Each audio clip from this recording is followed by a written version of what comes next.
हम न्यूटन के बारे में अगर बताएं, 1666 के आसपास प्लेग नामक महामारी फैल गई थी इंग्लैंड में, जिसमें कैम्ब्रिज यूनिवर्सिटी बंद कर दी गई थी। वही घर रहने के दौरान ही उन्होंने लॉ ऑफ ग्रेविटेशन इन्वेंट किया था। अच्छा सर, नमस्कार, मैं विवेक। आज हमारे साथ हैं श्री दीनदयाल दुबे जी। आप फिजिक्स के टीचर हैं। सर, बच्चों की तरफ से मैं आपसे कुछ प्रश्न करना चाहता हूं। जैसा कि आपको पता है सर, यहाँ इस समय लॉकडाउन चल रहा है, तो बच्चे अपनी पढ़ाई को कैसे इम्प्रूव करें, अपने पढ़ाई में कैसे मन को लगाए रखें, इस समय कैसे वो पढ़ाई करें, इस पर थोड़ा सा प्रकाश डालिए। आपने बहुत ही अच्छा प्रश्न किया। देखिए, आज किसी भी बच्चे और अध्यापक के बीच डायरेक्ट संपर्क नहीं रह गया। तो यदि बच्चे अध्यापक के पास नहीं जा पा रहे हैं, अध्यापक स्कूल में बच्चों को अटेंड नहीं कर पा रहे हैं, तो समस्या ये है कि अध्यापक अपने बच्चों को ट्रेन कैसे करें, उनकी जो जरूरत है, उनकी जो प्रॉब्लम है पढ़ाई से संबंधित, उसको दूर कैसे करें। आज आप सब लोग जानते हैं चाइल्ड सेंटर्ड एजुकेशन की आवश्यकता है और यही इसी की डिमांड है, यही चल भी रहा। तो बच्चे क्या चाहते हैं, उनके पास कौन सी प्रॉब्लम आ रही है, क्योंकि वो मैक्सिमम स्टडी अपना सेल्फ करते हैं। उनके पढ़ाई करने के दौरान जो समस्याएं आती हैं, उन समस्याओं का निराकरण करने के लिए ही अध्यापक अपना प्रयास करता है। तो अध्यापक यदि बच्चों के संपर्क में नहीं आ रहा है, तो बच्चे अध्यापक से संपर्क करने के लिए प्रयास कर सकते हैं। लेकिन अगर सारे बच्चे एक साथ प्रत्येक या डेली का डेली अपने सभी अध्यापकों से संपर्क करना चाहे, तो एक अध्यापक मैक्सिमम 4 क्लास यदि अटेंड करता हो, 40 बच्चों की क्लास हो, तो 160 बच्चों के काल को अटेंड करना उसके लिए संभव नहीं हो पाएगा। तो आवश्यकता है कि प्रत्येक अध्यापक एक सोशल मीडिया का ग्रुप बना ले और उस सोशल मीडिया के ग्रुप में बच्चों की जो प्रॉब्लम आती है, बच्चों के द्वारा जो प्रॉब्लम शेयर की जाती है, उस प्रॉब्लम को खूब अच्छे से समझाते हुए उसका निराकरण करें और अध्यापक द्वारा जो निराकरण प्रस्तुत किया जाए, वो निराकरण बच्चे प्राप्त करके ये संतुष्ट होते हो तो ठीक है, नहीं होते हो तो पुनः उससे संबंधित क्वेरी कर सकते हैं। अध्यापक अपना पूरा प्रयास करके बच्चों को समझाने का प्रयास करेंगे। और इसके लिए तो सबसे बड़ी आवश्यकता है स्मार्टफोन की। आज प्रत्येक बच्चे के पास लैपटॉप हो, कंप्यूटर हो, प्रोजेक्टर हो, ये जरूरी नहीं है और संभव भी नहीं है। कुछ बच्चों के पास हो सकता है, लेकिन आज डिजिटल एज है। और एक बात तो मैं दावे के साथ कह सकता हूं कि प्रत्येक बच्चे के घर में कोई न कोई एक स्मार्टफोन अवश्य होगा। तो अगर बच्चा उस स्मार्टफोन में जो व्हाट्सएप चल रहा है, जो इंस्टाग्राम, फेसबुक इत्यादि सब चल रहे हैं, या जिस स्कूल से जो सोशल मीडिया यूज किया जा रहा है पढ़ाने के लिए, उस सोशल मीडिया के माध्यम से अगर जुड़ जाए तो उस पर अपनी बात को टीचर तक पहुंचा करके और अपनी समस्या का निराकरण प्राप्त कर सकता है।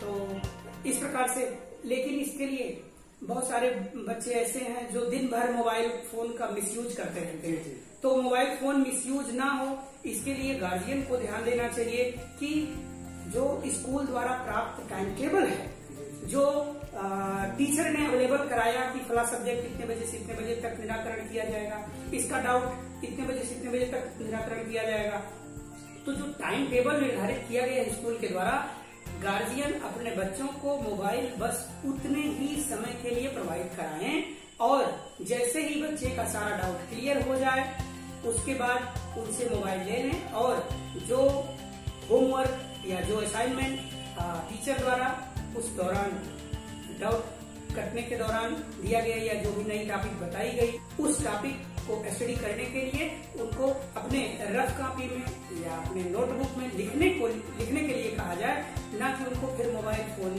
का यूज करने के लिए कहा जाए।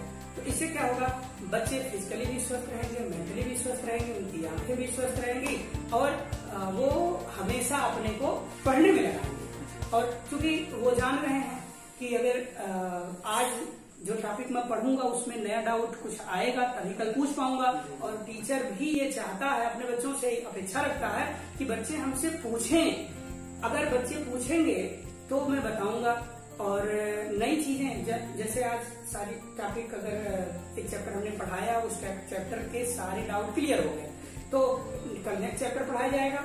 जो कल नेक्स्ट चैप्टर पढ़ाया जाएगा उससे संबंधित जो डाउट होंगे बच्चे फिर उससे पूछेंगे, हम फिर उसको क्लियर करेंगे। तो डायरेक्ट कोई संपर्क न रहते हुए भी आज इस डिजिटल एज में मैं सोशल मीडिया के माध्यम से स्कूल के टीचर से संपर्क में रहने के लिए सलाह देता हूं और अपने गार्जियन से ये उम्मीद रखता हूं कि अपने बच्चों के लिए वो 1 घंटे 2 घंटे 4 घंटे मैक्सिमम जो भी टाइम निर्धारित किया गया है उतने समय के लिए अपने बच्चों को स्मार्टफोन उपलब्ध करना है। सर एक प्रश्न है, बहुत सारे बच्चे हैं जो लखनऊ, कोटा और आपके दिल्ली वगैरह जा करके वो तैयारियां कर रहे थे, वो नीट वगैरह की या यूपीटीयू IIT की तैयारी कर रहे थे। तो सर पूछना चाहूंगा, क्योंकि उनकी कोचिंग तो बंद हो गई है और अब हमको लगता है जब तक लॉकडाउन नहीं खुलता, और लॉकडाउन खुलने के बाद भी लगभग 1-2 महीने उनकी कोचिंग नहीं ही चल रही है, तो वे बच्चे अपनी तैयारी को कैसे करें? आपने बहुत ही अच्छा प्रश्न किया।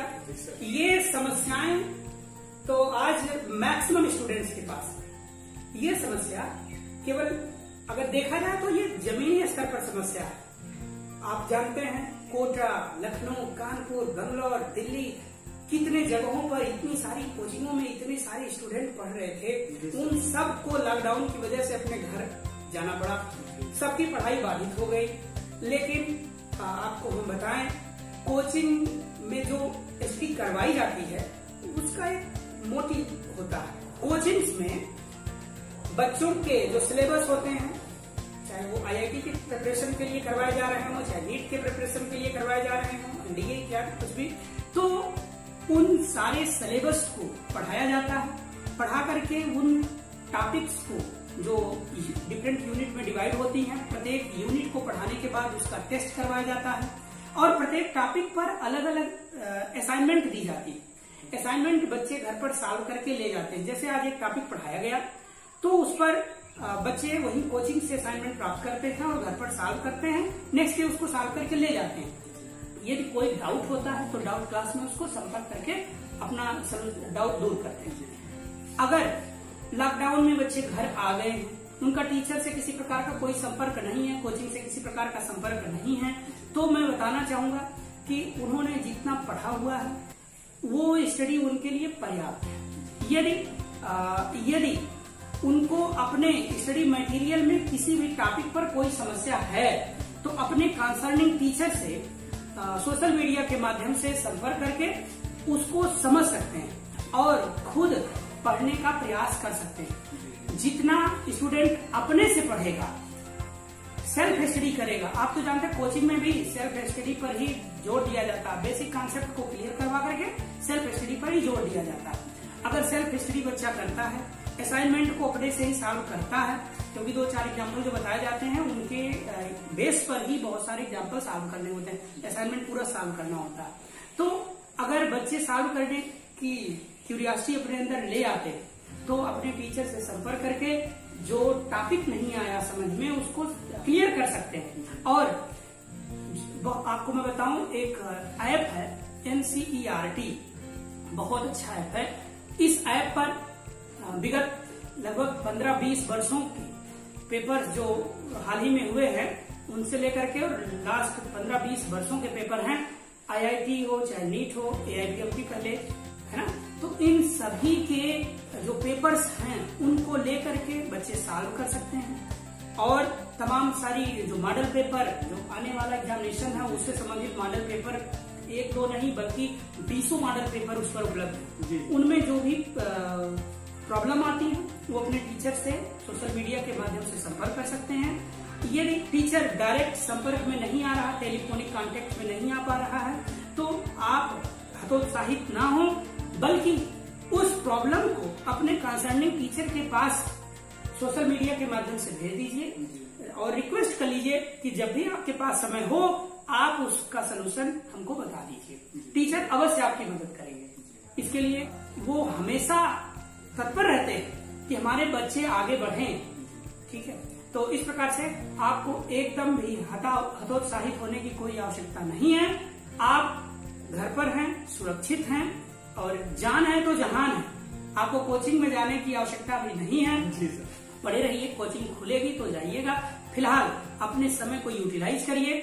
हम आपको एक बात बताएं, क्योंकि हम फिजिक्स से हैं, तो हम न्यूटन के बारे में अगर बताएं तो 1642 में उनका जन्म हुआ था, और आपको बताएं 1666 के आसपास प्लेग नामक महामारी फैल गई थी इंग्लैंड में, जिसमें कैम्ब्रिज यूनिवर्सिटी बंद कर दी गई थी और वहां पर वो ग्रेजुएशन कर रहे थे।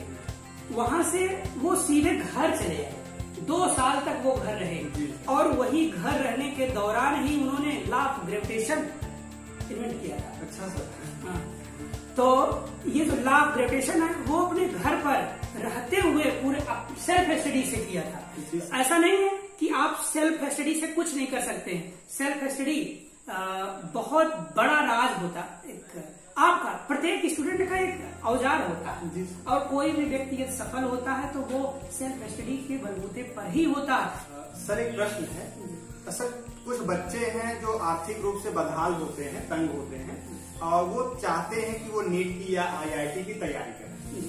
सर ऐसे बच्चे क्या ऐसा करें कि उनको तैयारी करने में कोई दिक्कत ना आए, क्योंकि वो कोटा नहीं जा सकते, दिल्ली नहीं जा सकते, वहाँ बहुत ही हाई फीस होती है, तो उनको क्या आप देखिए, अगर बच्चे नीट या IIT की तैयारी करना चाहते हैं और ऐसे कॉम्पिटिटिव एग्जाम्स को बीट करना चाहते हैं, तो जरूरी नहीं कि वो कोटा जाए, दिल्ली जाए, या बहुत ही हाई फाई इंस्टीट्यूट में जाकर के 1-2 लाख रुपए भर करके पढ़ाई करें। आज डिजिटल एज है, बहुत सारे ऐसे एप्लीकेशन अवेलेबल हैं जो फ्री ऑफ कास्ट आपको प्ले स्टोर पर मिल जाते हैं, और उनसे आप उनको डाउनलोड करके कुछ स्टडी कर सकते हैं। अभी मैंने CRT ऐप के बारे में आपसे बात की थी, उसको आप डाउनलोड करके उसमें बहुत सारे ऐसे असाइनमेंट और बहुत सारे ऐसे टॉपिक दिए गए हैं जिनको आप वहां से समझ सकते हैं। साथ ही साथ अगर आपको वीडियो चाहिए तो मार्केट में यूट्यूब पर बहुत सारे ऐसे वीडियोज हैं जो कि मैक्सिमम फ्री ऑफ कास्ट है, और 1000-1500 रुपए में उनको आप सब्सक्रिप्शन ले सकते हैं, सब्सक्राइब करके और उनके वीडियोज को आसानी से प्राप्त कर सकते हैं। ठीक है, तो आपको जरूरी है कि आपके अंदर दृढ़ इच्छा शक्ति हो, जिससे आप पढ़ें। यदि आपको आपके गार्जियन, आप बहुत गरीब फैमिली से बिलोंग करते हैं, इसी प्रकार आपके गार्जियन ने आपको एक मोबाइल ला करके दे दिया, एक लैपटॉप आपके लिए उपलब्ध करवा दिया कि आप पढ़िए, और आप उसका मिसयूज करने लगे, उसमें आप व्हाट्सएप चैटिंग करना शुरू कर दिए, फेसबुक चलाना शुरू कर दिए, तो ये सब गलत है। मिसयूज ना करिए। अगर आपके पास गार्जियन कोई सुविधा आपके लिए मुहैया करवा रहा है तो उसको यूटिलाइज करिए, और जो सोशल मीडिया पर बहुत सारे वीडियोज हैं, फ्री ऑफ कास्ट है, बहुत सारे ऐसे टीचर हैं जो अपने बच्चों के लिए और देश हित के लिए, समाज हित के लिए, पूरे विश्व के कल्याण के लिए फ्री ऑफ कास्ट अपने वीडियोज को बना करके पब्लिश करवा रहे हैं। ऐसे चैनल्स को भी आप सब्सक्राइब करके फ्री ऑफ कास्ट स्टडी कर सकते हैं, तो आपको वहां जाने की कोई आवश्यकता नहीं है। तो आप तो फिजिक्स के टीचर हैं सर, तो आपको पता है कि फिजिक्स में न्यूमेरिकल्स होते हैं, और इस समय ऑनलाइन क्लासेज या व्हाट्सएप वगैरह पे तो ये संभव नहीं है कि न्यूमेरिकल का सॉल्व तो मिल जाएगा, लेकिन उसको समझे कैसे या उसको सॉल्व कैसे करें। ठीक, बहुत बढ़िया प्रश्न आपने किया। देखिए, फिजिक्स आप जानते हैं, फिजिक्स नेचर बेस्ड है, फिजिक्स अनुशासन का विषय है। आप जिस प्रकार से अपने घर में अनुशासित रहते हैं, ऐसे ही फिजिक्स में अगर आप देखें, प्रत्येक एटम का स्ट्रक्चर पूरा अनुशासित है। उसमें इलेक्ट्रॉन, प्रोटॉन, न्यूट्रॉन, कोई भी यदि अनुशासन भंग करता है तो उसका क्या परिणाम होता है वो भी आपको अच्छे से पता है। अल्फा, बीटा, गामा, डीके, फिर इलेक्ट्रॉनों का एक ऑर्बिट से दूसरे में जाना, रेडिएशन को प्रोड्यूस करना, ये सब। तो ऐसे ही आप भी अनुशासन मेंटेन करते हुए और बेसिक कॉन्सेप्ट क्लियर करिए। ध्यान दीजिएगा, फिजिक्स में जब तक आपका बेसिक कॉन्सेप्ट क्लियर नहीं होगा तब तक आप किसी भी न्यूमेरिकल की जड़ को समझ नहीं पाएंगे। प्रत्येक न्यूमेरिकल आपको नया लगेगा और हर न्यूमेरिकल को लगाने में आपको समस्या आएगी। एक न्यूमेरिकल आपने वीडियो से देख के समझ लिया, उसी तर्ज पर थोड़ा सा यदि उसका टाइप चेंज करके दे दिया गया, सेम टाइप का क्वेश्चन है बट थोड़ा सा उसका मॉडल चेंज कर दिया, तो आप उसको नहीं लगा पाएंगे। इसके लिए आवश्यकता है कि आप उस कॉन्सेप्ट के तह तक जाएं और बेसिक कॉन्सेप्ट को समझें। यदि बेसिक कॉन्सेप्ट आपने समझ लिया तो आसानी से आप सारे प्रश्न को हल कर सकते हैं। सर आपसे एक और प्रश्न है, आखिरी प्रश्न है कि अगर कोई बच्चा जो फिजिक्स के बारे में कुछ जानना समझना चाहता है वो आपसे, तो वो आपसे कैसे संपर्क करेगा? प्रत्येक स्टूडेंट का स्वागत है। किसी भी प्रकार की इंटरमीडिएट से संबंधित या ग्रेजुएशन से संबंधित फिजिक्स में यदि कोई समस्या है तो आप हमसे डायरेक्टली कम्युनिकेट कर सकते हैं। स्क्रीन पर मेरा नंबर प्ले हो रहा है, आप यहाँ से नंबर लेकर के आप मुझसे डायरेक्ट संपर्क कर सकते हैं, अथवा डिस्क्रिप्शन में हमारा यूट्यूब चैनल है, उसका लिंक है, उसको देख करके वहाँ से हमारे वीडियोस को देख सकते हैं और वहाँ से भी आप जानकारी प्राप्त कर सकते हैं। जी सर, आपका बहुत बहुत धन्यवाद सर, आपने हमको इतना समय दिया। आपसे हम फिर मिलते रहेंगे बच्चों के सवालों के साथ और आपके जवाबों के साथ। बहुत बहुत धन्यवाद। ठीक है।